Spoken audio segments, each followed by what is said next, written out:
కర్ణాటక రాజధాని బెంగళూరులో అకాల వర్షం బీభత్సం సృష్టించింది.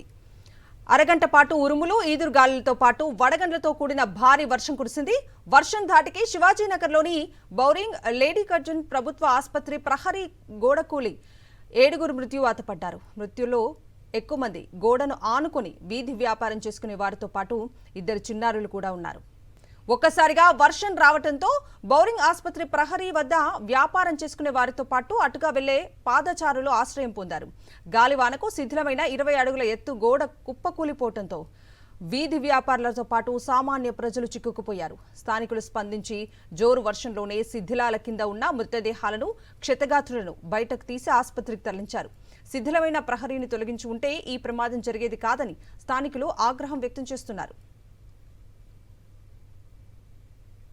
సంఘటనా స్థలానికి సీఎం సిద్ధరామయ్య చేరుకుని పరిశీలించారు. అనంతరం ఆసుపత్రిలో క్షతగాత్రులను పరామర్శించారు. ప్రభుత్వం అండగా ఉంటుందని ధైర్యం చెప్పారు.